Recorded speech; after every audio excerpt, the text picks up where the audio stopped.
پر بار بن کر زندگی نہ گزاریں، اپنے کاموں سے ایسے کاموں سے بچیں تاکہ فلاح پا سکیں۔ یعنی مانگنے والے لوگوں کو اللہ نے پسند نہیں کیا۔ ہاں مانگنا اس وقت جائز ہے جب بہت زیادہ کوئی چارہ نہ رہے تو پھر مانگتا ہوا بندہ اچھا لگتا ہے، لیکن کیا ہے معاشرے میں گدہ گری باقاعدہ طور پر ایک پروفیشن بن گیا ہے۔ تو اللہ تعالیٰ ہمیں اچھی تعلیمات کی طرف لے کے جائے، ہم دینے والا ہاتھ بنے، جود و سخا بنے، نہ کہ ہم فقیر بنے اور مانگنے والا ہاتھ بنے، اور اللہ کسی کو بھی بے وجہ مانگنے والا نہ بنائے، آمین۔ اب اس کا ہے سوال نمبر 2، رشوت کے نقصانات پر تفصیلی نوٹ لکھیے۔ جواب: رشوت، سب سے پہلے بات ہمیں پتہ ہونا چاہیے رشوت کیا چیز ہے۔ کسی بھی ناجائز کام کو کروانے کے لیے جو پیسے یا تحائف دیے جاتے ہیں ان کو رشوت کہا جاتا ہے۔ رشوت کے نقصانات: رشوت دینے اور لینے کے بہت سے نقصانات ہیں جن میں سے چند مندرجہ ذیل ہیں۔ معاشرتی بدنظمی: پہلا، رشوت لینا اور دینا ایک دوسرے سے لازم و ملزوم ہے۔ رشوت اس وقت دی جاتی ہے جب کوئی ناجائز کام کروانا مقصود ہو، اور اس وقت لی جاتی ہے جب کوئی ناجائز کام کرنا مقصود ہو۔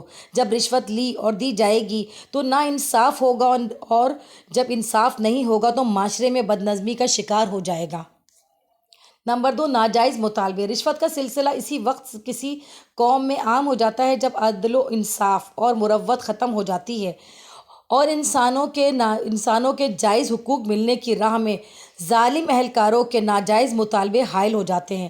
بعض وقت لوگوں کو مجبور کر کے، جیسے ٹریفک والے ہیں، سارے کاغذات موجود ہیں، سب کچھ موجود ہے، لیکن اس کے باوجود بھی وہ کہتے ہیں ہمیں چائے پانی کے 200 روپے تو دے کے جاؤ۔ تو یہ جو مجبور کر کے لیے جاتے ہیں نا، تو وہ تو اللہ کے ہاں جواب دہ نہیں ہوں گے، لیکن لینے والے ضرور اللہ کے ہاں جواب دہ ہوں گے۔ حق مارنا: رشوت کی وجہ سے حقدار کا حق مارا جاتا ہے۔ قابل لوگوں کی جگہ پر رشوت لے کر نااہل لوگوں کو ملازمت پر تعینات کر دیا جاتا ہے، جس کی وجہ سے معاشرے کو بھاری نقصان اٹھانا پڑتا ہے۔ اور یہ ہمیں کھلے عام یہ چیز نظر آ رہی ہے ہمارے سرکاری ملازمین میں، جو سرکاری ٹیچرز نظر آ رہے ہیں ہمیں، نااہل قسم کے لوگ جو ہیں وہ ٹیچرز بن کے بیٹھ گئے ہیں، انہیں کچھ پڑھانا نہیں آتا، اور وہ کیا کرتے ہیں، بیٹھ کر کہنا چاہیے اپنا وقت ضائع کرتے ہیں۔ نمبر 4، انصاف۔ انصاف ہر شخص کا بنیادی حق ہے، اور اس حق کو تسلیم کیے بغیر کوئی معاشرہ مثالی نہیں کہلا سکتا۔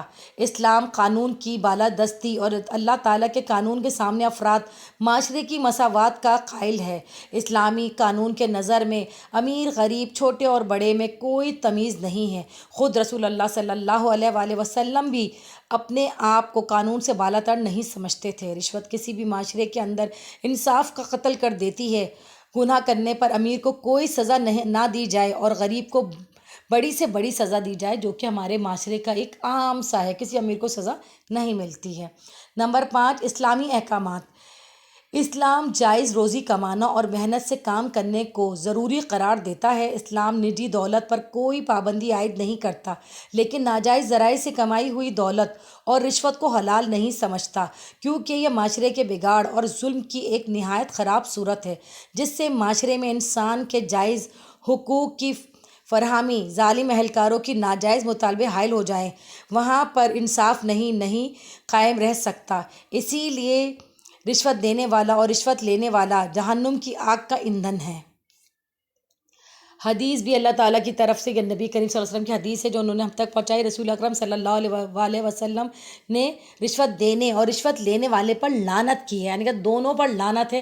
لیکن جس طرح لی جاتی ہے کہ ٹریفک اہلکار مجبور کر کے لوگوں سے پیسے نکلوا رہے ہیں، یا پھر کوئی بیچارہ جس کی ایک فائل پھنس گئی ہے، اس کی پینشن اٹکی ہوئی ہے، یا اس کا کچھ اور کام ہے، مگر جی اگر آپ رشوت دیں گے تو یہ کام ہوگا، تو وہ معصوم لوگ جو بے وجہ ان لوگوں کی شکنجے میں پھنسے ہوئے ہیں، 3 سال 4 سال سے ان کے کام نہیں ہو رہے، رشوت دی تو ان کا کام ہوا، تو وہ جو مجبوری سے دے رہے نا ان پر تو خدا کی کوئی لعنت نہیں ہوگی، اللہ کی کوئی لعنت نہیں ہوگی۔ لیکن جو لے رہے ہیں نا، جو یہ سب کر رہے ہیں، جو ظلم جنہوں نے کر رکھا ہے، انشاءاللہ تعالیٰ اللہ انہیں نست و نابود کرے گا۔ اور یہ اس طرح سے اس کے لانگ کویشچن یہاں پر ختم ہو گئے ہیں۔ اسے زیادہ سے زیادہ سبسکرائب کیجئے، شیئر کیجئے، لائک کیجئے، اور ان تک پہنچائیں جو ابھی تک نئی بک کے بارے میں نہیں تفصیلات حاصل کر سکے۔ جس طرح سے مہنگائی بڑھ رہی ہے، مجھے لگتا ہے آنے والے وقتوں میں شاید بچے بک خرید بھی نہ سکیں۔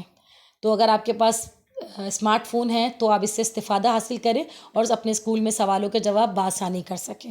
اپنا بہت بہت خیال رکھیے گا۔ اللہ حافظ۔